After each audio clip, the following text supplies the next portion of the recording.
എന്തായി വിളിക്കണ്? ഈ വാതിലെല്ലാം അടച്ചുകൂട്ടി എന്തെടുക്കായിരുന്നു? ഉറങ്ങിപ്പോയി. ഇങ്ങനൊരു ബോധമില്ലാണ്ട പെൺകുട്ടികൾ ഉറങ്ങാ? പല്ലുവേദന കുറഞ്ഞോ നിന്റെ? കുറഞ്ഞു. തിരുമേനി ഒരു മരുന്ന് തന്ന് ഞാനത് ശശിധരന്റെ കയ്യിൽ കൊടുത്തു വിട്ടു. ഇവരിവിടെ വന്നപ്പോ വാതിലെല്ലാം പൂട്ടിയിരിക്കണു. വിളിച്ചിട്ട് അനക്കമില്ല. ഭയപ്പെടാൻ വേറെ എന്താ വേണ്ടേ? ഓട് പൊളിച്ചിറങ്ങി നോക്കിയാലെന്താന്ന് വിചാരിച്ചതാ ഞാൻ. പെൺകുട്ടികളുടെ മനസ്സാണേ, തോന്നാബുദ്ധി എപ്പോഴാ തോന്നുന്നു പറയാൻ പറ്റില്ല. ഇന്നാണ് മാസികയിൽ വായിച്ചായിരുന്നു. എന്ത്? ഒരു കഥ. ഒരു കഥക്കാരൻ.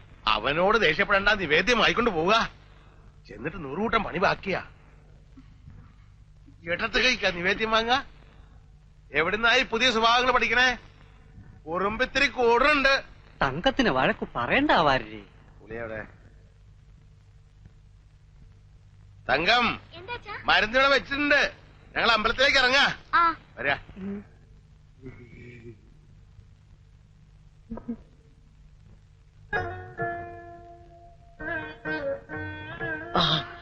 ഇപ്പൊ മാറും വേദന. പള്ളിന്ന് കൊണ്ടുവന്ന ഭസ്മ. അച്ഛന്റെ ഒരു മുണ്ടെടുത്തു തരാം. ഈ ഉടുപ്പും കൂടെ ഊരി തന്നാ ഞാൻ തിരുമ്പിടാം. തെക്കേക്കെട്ടിലൊരു കുളിമുറിയും കക്കൂസും ഉണ്ട്. ഞാൻ വെള്ളം കോരി വെച്ചേരാം. സുഖമായിട്ടൊന്ന് കുളിച്ചാ ക്ഷീണം പകുതി മാറും. കുളി കഴിഞ്ഞാ നല്ല മഞ്ഞപ്പൊടി ഇരിക്കണുണ്ട്. വെളിച്ചപ്പാട് നെറുകയിലിടുന്ന മഞ്ഞപ്പൊടിയാ. മുറിവ് പെട്ടെന്ന് കരിയും.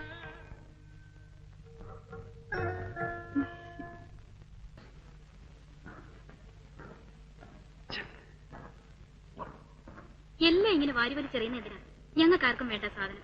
എന്നിട്ട് എവിടെ? ആരെടുത്തു? ചിലപ്പോ കുടിച്ചു ചേർത്തിട്ടുണ്ടാവും. ഓർമ്മയില്ലാത്ത ആരുടെ കൂറ്റാ. ഈക്കിയൊപ്പിച്ചതുണ്ടല്ലോ. അത്ര ബോധമില്ലാത്തല്ലേ രായപ്പനായിട്ടത്. എനിക്ക് നല്ല ഓർമ്മയുണ്ട്. ഒട്ടിക്കാത്ത അരക്കുപ്പി റമ്മ ഞാനാ ഈ മേശക്കകത്ത് വെച്ചത്. വെച്ചെങ്കിൽ അവിടെ കാണും. എടുക്കടി എടുക്കടി. എന്നെ ഇങ്ങനെ ഉപദ്രവിക്കണത് എന്തിനാ? ഞാൻ കണ്ടില്ല. എന്നാ വെച്ച് കാശാക്കി കാണും. ആരെ? നിന്റെ തന്ത. അല്ലെങ്കിൽ രാത്രി വരുവാർക്കെടുത്ത് സൽക്കരിച്ച് കാണും. എന്ത് തോന്നിയാ പറയണേ? വേണ്ടടി, നീ വലിയ ശീലാവധി വേണ്ട. ഞാനില്ലാത്ത സമയത്ത് ഇവിടെ ആരൊക്കെ വരുന്നു പോകുന്നു ഒക്കെ എനിക്കറിയാം. ഒരു ദിവസം തൊട്ടിസുഖം പിടിക്കും ഞാൻ എല്ലാത്തിനെ. കണ്ണീരൊന്നും കാണിക്കണ്ടടി. ഞാനും കുറെ പെണ്ണുങ്ങളെ കണ്ടവനാ. എന്താ ഉണ്ടായേ? അയ്യോ പാവം, ഒന്നും അറിഞ്ഞില്ല. ആർക്കാ എടുത്ത് വെച്ചത്? എന്ത് കൈ കിട്ടിയ എന്തുകൊടുത്ത് വിൽക്കുമല്ലോ. വിറ്റ് വെച്ച് ഉപ്പിയേത്തോടെ വിറ്റില്ലേ? ഇനിയും വിൽക്കാനുണ്ടല്ലോ ഇവിടെ ഒരെണ്ണം കൂടെ. നിൽക്കുന്നു മൂത്ത് പഴുത്ത്. നല്ല വില കിട്ടും. ഞാൻ തരാൻ കാശ്.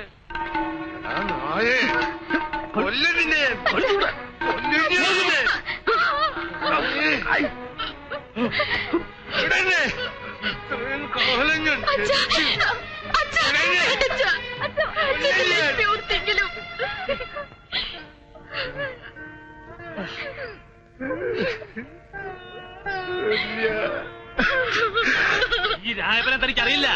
ഇന്ന് വരെ ഒരുത്തൻ മണ്ണ് നുള്ളിയിട്ടിട്ടില്ല എന്റെ ദേഹത്ത്. എല്ലാം തകർക്കരുത്. എന്റെ ചോറ് തിന്നോണ്ട്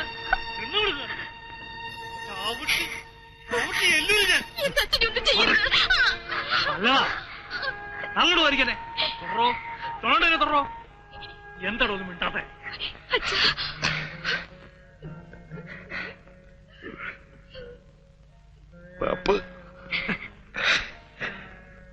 കാണാൻ കേട്ട വർഗം.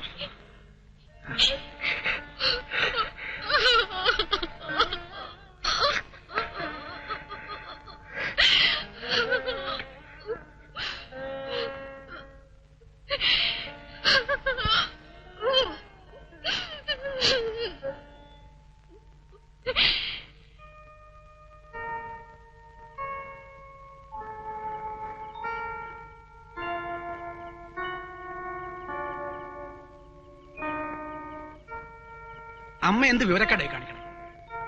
ഇങ്ങനെ ഉറക്കളച്ച് വലിയ അസുഖം വരുത്തി വെക്കും. ലൈറ്റ് കിടക്കണണ്ട ഞാൻ എണീറ്റത്. എന്റെ കുഞ്ഞിപ്പോ എവിടെയാണാവോ? ഒരാഴ്ചയായല്ലോ ഒന്ന് കണ്ടിട്ട്. അതിബുദ്ധി കാണിക്കണതാ. ഒരു കത്തെങ്കിലും എഴുതി കൂടെ അവന്. അന്വേഷിക്കാവുന്നിടത്തൊക്കെ അന്വേഷിച്ചു. ഇത് കൂടുതൽ നമ്മൾ എന്ത് ചെയ്യും? പത്രത്തിലൊരു പരസ്യം കൊടുത്താലോ? 2-3 ദിവസം കൂടെ കഴിയട്ടെ. പോലീസ് കംപ്ലൈന്റ് കൊടുത്തിട്ടുണ്ടല്ലോ. അതൊക്കെ അറിഞ്ഞിട്ട് മതി. നമ്മളിപ്പോ ചെയ്യണതൊക്കെ അബദ്ധാവുമെന്നോ എന്റെ ഭയം. അബുവിനെ വെട്ടിച്ചവൻ മാറിയോന്ന് എനിക്ക് സംശയം. അവൻ അങ്ങനെ ചെയ്യില്ല, എനിക്ക് ഉറപ്പുണ്ട്. അതും ശരിയാ. അതിനുള്ള ബുദ്ധിയൊന്നും അവനില്ലല്ലോ.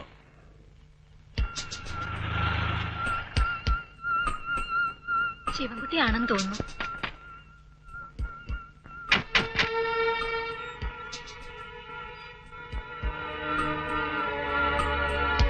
ഇതെന്താ ആരും ഉറങ്ങില്ലേ?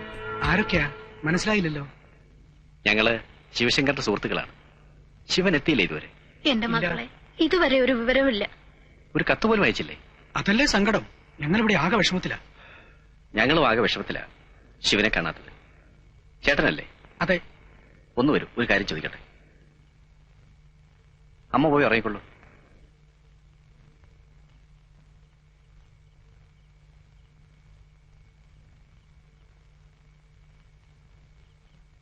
ഇനിയിപ്പോ നമ്മൾ എവിടെ അന്വേഷിക്കും ചേട്ടാ? സംഗതി ആകെ പ്രശ്നമായല്ലോ. നിങ്ങൾ അവന്റെ കൂടെ ജോലി ചെയ്യുന്നവരാണോ? ആ, ഇപ്പൊ ഞങ്ങള് ഒരേ തൊഴിലിന്റെ അപ്പുറത്തും ഇപ്പുറത്തും നിൽക്കുന്നവരാ. ഒച്ച വയ്ക്കരുത്. കഴിവതും സമാധാനം ആഗ്രഹിക്കുന്നവരാണ് ഞങ്ങൾ. നിങ്ങൾ ആരാണ്? ചോദിക്കുന്നതിന് ഉത്തരം പറഞ്ഞാൽ മതി. എന്നെ കൊല്ലരുത് എന്നാണ് ഞങ്ങളുടെയും ആഗ്രഹം. ചേട്ടാ, സത്യം പറയും, ശിവശങ്കരൻ എവിടെയുണ്ട്? എനിക്കറിയില്ല. അത് ശരിയല്ല, നിങ്ങൾക്കറിയാം.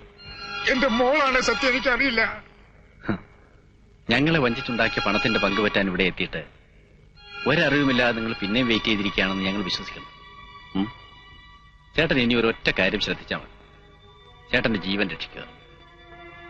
ശിവശങ്കരൻ ഈ ഭൂലോകത്ത് എവിടെയുണ്ടെങ്കിലും അവനെ കണ്ടെത്തും, കൊല്ലും. അനുജനെ രക്ഷിക്കാൻ നിന്ന് വെറുതെ നിങ്ങളുടെ ജീവൻ ഇല്ലാതാക്കണോ? ചേട്ടന് ഭാര്യയും കുഞ്ഞുങ്ങളും ഒക്കെ ഉള്ളതല്ലേ? ദേവി തന്നെ വിശ്വസിക്കണം. എനിക്കറിയില്ല. കൊല്ലരുത്. ജീവന് കൊതിയുണ്ട്. അറിഞ്ഞാലല്ലേ പറയാൻ പറ്റൂ. ശരി, പിന്നെ ആർക്കറിയാം? അമ്മയ്ക്കറിയൂ? ഇല്ല. അനിയത്തി പെണ്ണില്ലേ ഒരാൾ, അവൾക്കറിയൂ? ഇല്ല. പിന്നെ ആർക്കറിയാം? പറയൂ. ഇനി അബൂന് അറിയോന്ന് അറിയില്ല. അറിയില്ലെന്നാ എന്നോട് പറഞ്ഞത്. ചിലപ്പോ അറിയായിരിക്കും. അതെന്താ? അവർ രണ്ടുപേരും കൂടെ ഇതൊക്കെ ചെയ്തത്. പേര് കൊടുത്തത് ശിവശങ്കരന്റെ ആന്ന് മാത്രം. ഓഹോ, അപ്പൊ അവൻ ടാക്സിക്കാരൻ സുഹൃത്ത് മാത്രമല്ല അല്ലേ?